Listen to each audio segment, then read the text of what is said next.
रुक जा अमजद। सारा चलाई। पानी बहुत तेज है, तुम डूब जाओगे। ब्लंड वबाला पहाड़ों के दामन में एक खूबसूरत सा गांव था जहां रंग बरंगे मकानात थे और एक साफ सुथरी नदी गांव के बीच से बहती थी। इस गांव में रहने वाले दो बहन भाई, सारा और अमजद, परिंदों के बहुत बड़े आशिक थे। वो अक्सर नदी के किनारे बैठकर परिंदों को चहचहाते और आसमान में उड़ते देखते थे। एक खूबसूरत सुबह सारा और अमजद नदी के किनारे खेल रहे थे जब उन्होंने देखा कि एक छोटा सा तोता नदी में गिर गया है। वो तेज तेज पानी में बह रहा था और खौफ से चंगाड़ रहा था। सारा और अमजद परेशान हो गए।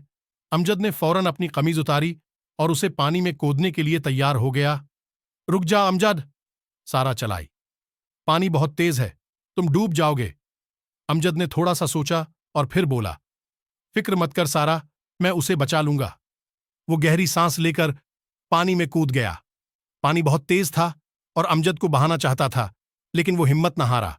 वो छोटे तोते के करीब पहुंचा और उसे एहतियात से अपने हाथ में ले लिया। तेज पानी से लड़ते हुए वो वापस किनारे की तरफ तैरा। आखिरकार वो थक कर किनारे पर आ पहुंचा। सारा ने फौरन उसे पकड़ लिया और उसे अपने कपड़ों से साफ किया। तोता खौफ से कांप रहा था, लेकिन फिर उसने अमजद का शुक्रिया अदा करने के लिए चहचहाया। सारा और अमजद उसे देखकर मुस्कुराए और उसे अपने घर ले जाने का फैसला किया। घर पहुंचकर उन्होंने तोते को एक खूबसूरत पिंजरे में रखा और उसे पानी और अनाज दिया। तोता कुछ देर में ही आराम करने लगा। अगले दिन जब सारा और अमजद स्कूल गए तो उन्होंने तोते को पिंजरे में ही छोड़ दिया। स्कूल से वापसी पर वो तेजी से घर की तरफ दौड़े ये देखने के लिए कि तोता कैसा है, लेकिन वो हैरान रह गए। पिंजरा खाली था, तोता गायब था। सारा और अमजद बहुत परेशान हुए। वो सोचने लगे कि कहीं तोता उड़कर न चला गया हो। वो पूरे घर में और आसपास के इलाकों में उसे ढूंढने लगे, लेकिन तोता कहीं न था। इस रात सारा और अमजद दोनों बहुत उदास थे। वो सो नहीं सके और तोते के बारे में ही सोचते रहे। अचानक उन्होंने अपनी खिड़की के बाहर से कुछ आवाज सुनी। वो उठे और खिड़की के पास गए। बाहर पहाड़ों की चोटी पर उन्होंने एक रोशनी देखी। रोशनी के करीब कई परिंदे भी उड़ रहे थे। अमजद, देखो तो, सारा ने चमकते हुए कहा। अमजद ने बाहर देखा और हैरान रह गया। वो रोशनी किसी मिसाल की थी जो पहाड़ों की चोटी पर लहरा रही थी। उसके साथ ही उन्होंने तोते की चहचहाहट भी सुनी। चलो चलते हैं, अमजद ने बोला। सारा और अमजद तेजी से बाहर निकले और पहाड़ों की तरफ दौड़े। वो पहाड़ों पर चढ़ने लगे। रास्ता बहुत मुश्किल था, लेकिन उन्होंने हिम्मत न हारी। आखिरकार वो पहाड़ों की चोटी पर पहुंच गए। वहां पहुंचकर उन्होंने देखा कि कई परिंदे एक बड़े से दरख्त के आसपास जमा थे। इस दरख्त की शाख पर वही छोटा तोता भी बैठा हुआ था जिसे बचाया था। उसके सामने एक बूढ़ा आदमी मिशाल लिए खड़ा था। ये आदमी पहाड़ों का मुहाफिज था और जख्मी या बीमार परिंदों की मदद करता था। आप कौन हैं? सारा ने पूछा। बूढ़े आदमी ने मुस्कुराकर कहा, मैं यहां पहाड़ों का नगहबान हूं। ये तोता आप लोगों का ही लगता है।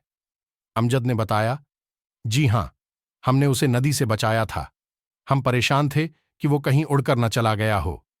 बूढ़े आदमी ने सिर हिलाया और कहा, वो आप लोगों का शुक्रगुजार है और आपकी मदद का बदला देना चाहता है। इसलिए मुझे यहां बुलाया है ताकि आप लोगों को पहाड़ों के राजों के बारे में बता सकूं। सारा और अमजद हैरान रह गए। उन्हें यकीन नहीं आ रहा था कि उन्होंने जो छोटा सा तोता बचाया था वो उन्हें पहाड़ों के राजों के बारे में बता सकेगा। बूढ़े आदमी ने उन्हें बताया, ये कोई आम तोता नहीं है।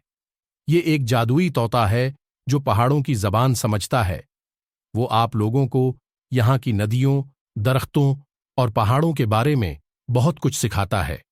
अगले चंद दिनों में सारा और अमजद पहाड़ों के राज सीखने में मसरूफ रहे। जादुई तोते ने उन्हें बताया कि पहाड़ों में कौन से फूल कहाँ मिलते हैं, कौन से परिंदे कहाँ रहते हैं और ये नदी कहाँ से निकलकर कहाँ जाती है। उन्होंने सीखा कि पहाड़ों का एहतराम कैसे करना है और उनकी हिफाजत कैसे करनी है। वो हर रोज नए राजों को दरियाफत करते और पहाड़ों की खूबसूरती से महजूज होते।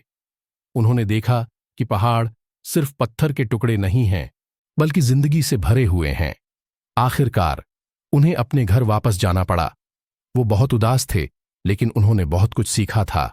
वो पहाड़ों के मुहाफिज बनने का अहद करके वापस गए। अब वो नदी को साफ रखने और परिंदों की मदद करने में मदद करते थे। उस कहानी से हम ये सीखते हैं कि मदद करने का अच्छा अमल हमेशा फायदेमंद होता है। जानवरों की मदद करना अच्छी बात है और वो कभी न कभी आपका शुक्रिया अदा जरूर करेंगे। कुदरत खूबसूरत है और उसका एहतराम करना और उसकी हिफाजत करना हमारी जिम्मेदारी है। दुनिया भर में बहुत सारे राज छिपे हुए हैं और उन्हें जानने के लिए सिर्फ ये जरूरी है कि हम उन्हें ढूंढने की कोशिश करें। ट्यून शेयर मोर वर्ट कर दो, बेल कमेंट तो दबा दो और भी तो वीडियो आएगी।